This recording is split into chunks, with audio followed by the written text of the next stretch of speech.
Have you ever paused to ask yourself why people treat you the way they do? Why they interrupt you mid-sentence as if your voice holds no weight? Why, in a group, they overlook you, mention everyone but forget your name? Why they laugh at your sensitivity, dismiss your pain, question your choices, or worse? Why they take everything you offer and vanish as if you were never more than a convenience? Maybe you're the kind of person who's always available, who says yes even when exhausted, who bites their tongue to avoid conflict, who forgives instantly even when no apology has been given. And what do you get in return? Contempt, indifference, silence, and the cruelest part, deep down, you know you're not being respected, but you don't know how to stop it. So you keep giving, keep pleasing, keep hoping that one day people will finally see your worth. But that day never comes. Carl Jung once said, "The most terrifying thing is to accept oneself completely." And perhaps that's why you haven't broken this cycle yet. Because respecting yourself requires something terrifying. Facing yourself. Admitting that you've had a hand in how others treat you. That every time you ignore your own needs, you silently give others permission to do the same. This video won't hand you cliches. It won't paint you as a victim. Instead, it will go to the source. Your inner world. If you're tired of being overlooked by friends, by family, by partners, by colleagues, then it's time. Time to understand why. Time to reclaim your emotional life. We will dive into the depths of Carl Jung's psychology to reveal why you keep tolerating what breaks you and how to finally, irreversibly break free. Because the truth is simple. As long as you keep abandoning yourself, no one will stand up for you. So ask yourself, are you ready to finally say what you've never dared to admit? The world around you isn't as chaotic as it seems. It's a mirror, a brutal reflection of your inner state. Few people want to hear this. It's easier to say others are cruel, selfish, unkind, and perhaps they are. But what you resist seeing is that most people are simply responding to how you carry yourself, or more accurately, to how you fail to. When you stay silent in the face of disrespect, when you accept being ignored, dismissed, belittled, you are communicating something. This is how I see myself. This is how I allow myself to be treated. Jung taught that the outer world mirrors the unconscious mind, so the disrespect, the abandonment, the rejection are often not random cruelty, but reflections of your inner agreements, the silent pacts you've made with yourself to stay small, to stay safe, to be accepted, until you see your own worth, until you stand for it. No one else will. This is not about guilt. It's about awakening, because the cycle ends not when others change, but when you do. Perhaps you were taught early on that being good meant being silent, that being accepted meant yielding, even when your heart screamed no.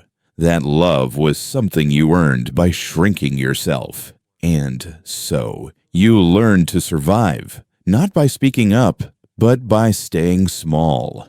Now, as an adult, those childhood scripts haven't disappeared. They've only gone underground.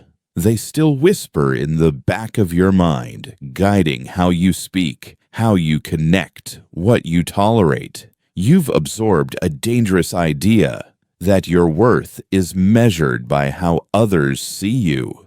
And this belief seeps into everything. It shapes your tone, your posture, your boundaries, or lack of them. You place yourself below others, not because you're weak, but because you've been trained to doubt your own value. This isn't malice, it's habit. a deep-rooted unconscious habit that's been quietly ruling your life. And here's the hard truth. Until you bring that pattern into the light, it will not let go of you. You can move cities. You can change careers. You can leave one relationship only to enter another just like it, because the real pattern is inside you.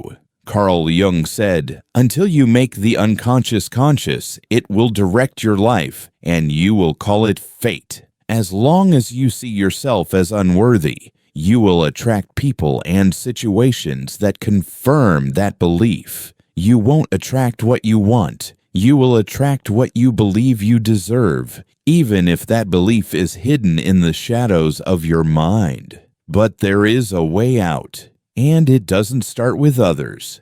It starts with you, with one simple, uncomfortable truth. You must stop chasing respect from the outside and start generating it from within." This leads to a question few people dare to ask, but one that defines your entire emotional life. Why are you still trying to prove your worth to others? Let's be honest. You've spent your life trying to be enough. The perfect child, the perfect partner, the dependable friend. You bend, you adjust. You mold yourself to meet expectations that were never yours to begin with. And what did you get in return? A few moments of approval, maybe, but never true respect, because the more you try to please, the more you teach people that you can be shaped to fit their needs. And those who can be shaped are rarely respected. They're used. This is the invisible prison of external validation, one of the most subtle yet cruel forces in the human psyche. Carl Jung spoke of the persona, the mask we wear to survive society. It's useful, but when we confuse the mask with our identity, we lose touch with who we truly are.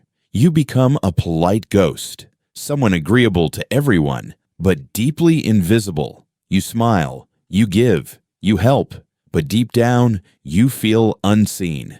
The desire to be accepted is human, but when that desire becomes your identity, you're lost. You rise with a compliment, you fall with a criticism, and your entire sense of self becomes a reflection in someone else's eyes.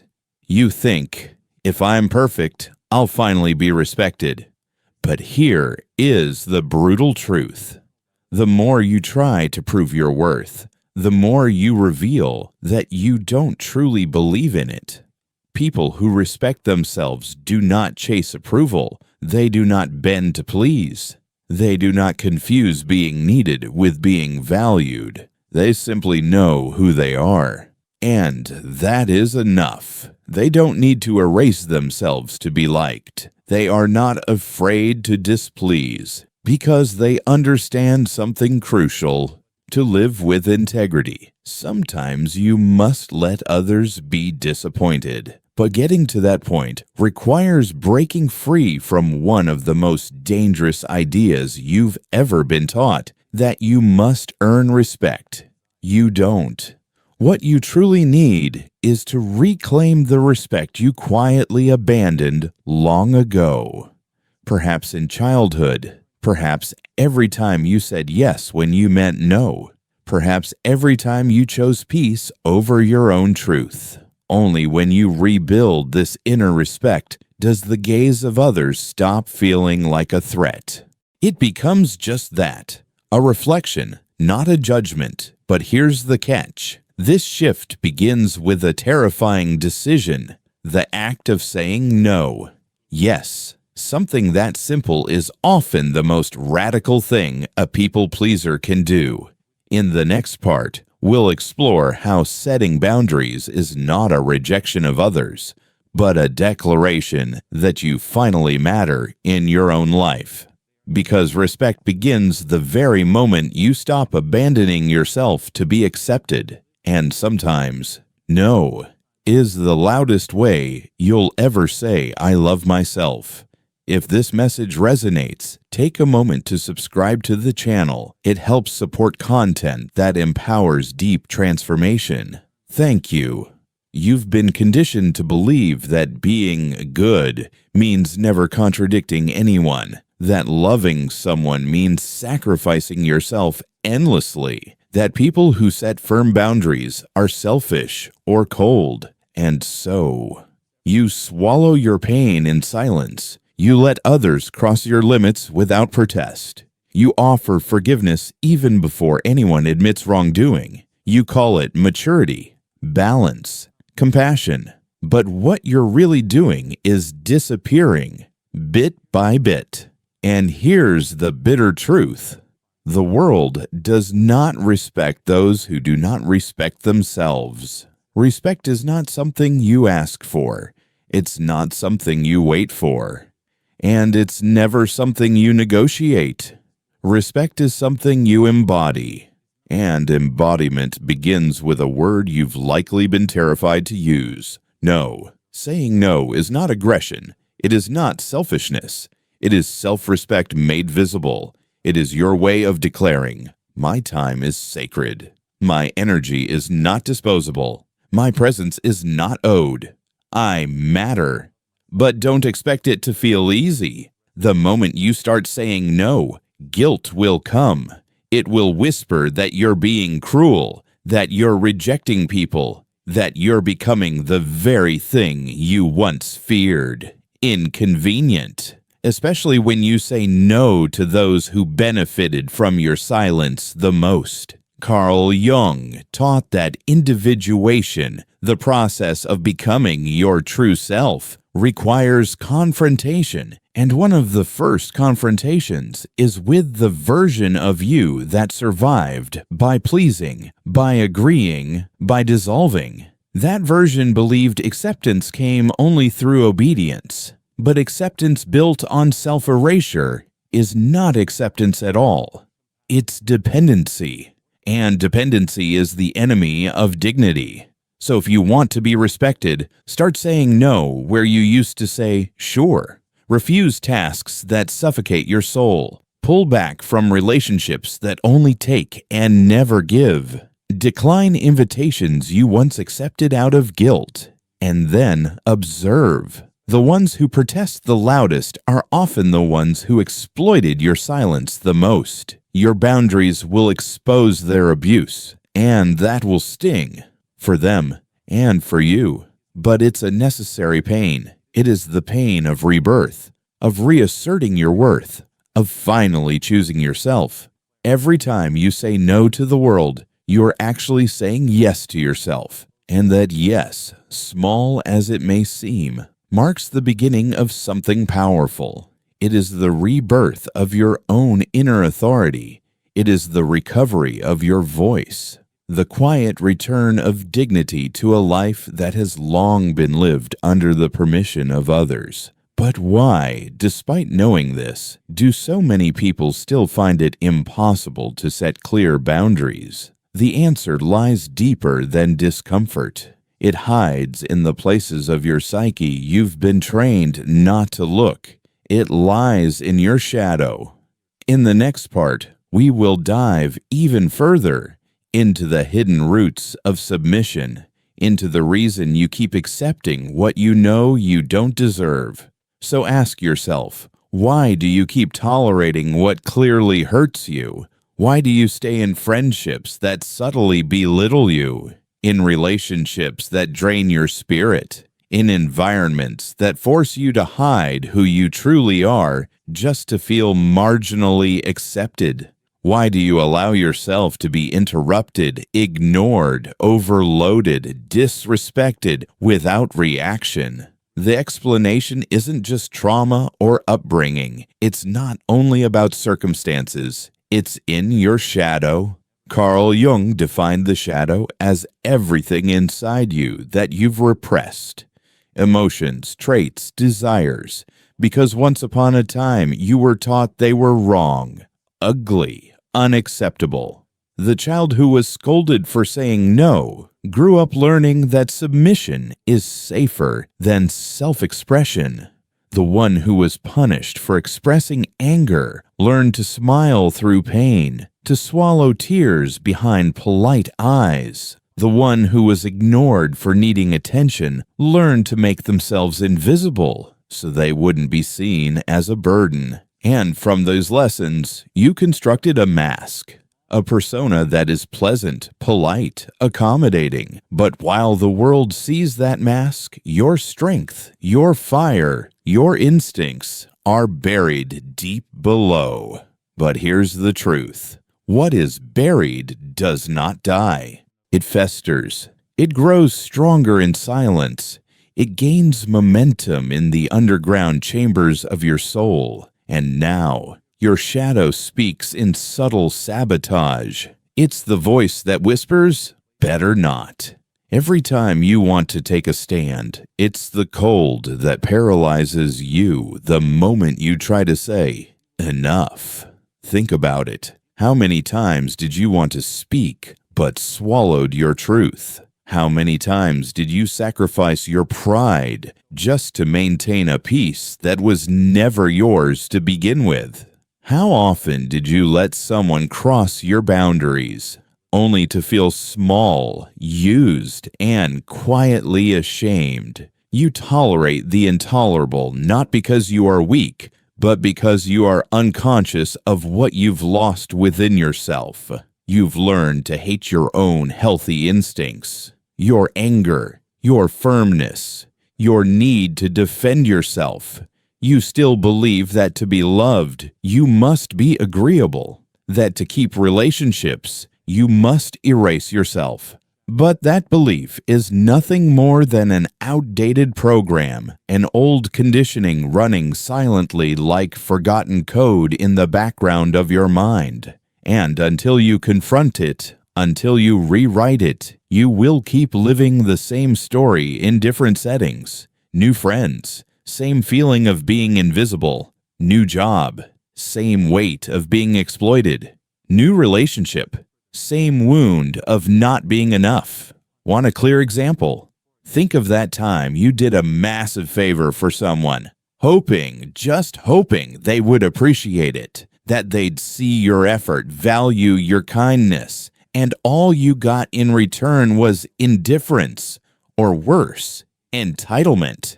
And still, you stayed quiet. You told yourself, it's not worth making a scene. Or remember that time someone publicly disrespected you, a partner, a friend, a superior, and you just swallowed it. Let it slide. Let it burn inside you. That silence was not wisdom. It was submission disguised as maturity, and it came from the deepest corners of your unacknowledged shadow. Carl Jung once said, "What you do not accept in yourself controls you." And nothing could be truer. That anger you've repressed for years, it doesn't disappear. It mutates into passivity. That firmness you buried to please others, it decays into fear. And your silenced voice, it resurfaces as anxiety, restlessness, a constant tension you can't explain. You become a prisoner of your own denial, walking around in a body that looks like yours, but no longer acts on your behalf. You keep hoping, desperately, that one day someone will finally treat you the way you've never dared to treat yourself. But there is a way out, and it begins with a radical act of courage, integrating the shadow, not to become hard, cruel, or cold, but to finally become whole, to reclaim what you once gave up, your voice, your truth, your power. And that is exactly what the next part will be about. Because before you demand respect from the world, you must reclaim something far more essential, your inner authority. And that authority, it's hidden in the very place you've been avoiding, yourself. If this message is stirring something within you, touching on truths you've been trying not to face, it's because your transformation is ready to begin. And to support you in that process, I created a direct, practical, and deeply transformative guide, Beyond the Shadow. In it, I dive deeper into Jung's wisdom and show step by step how to confront the shadow, reclaim your strength, and break the subtle patterns of submission that have controlled your relationships for too long.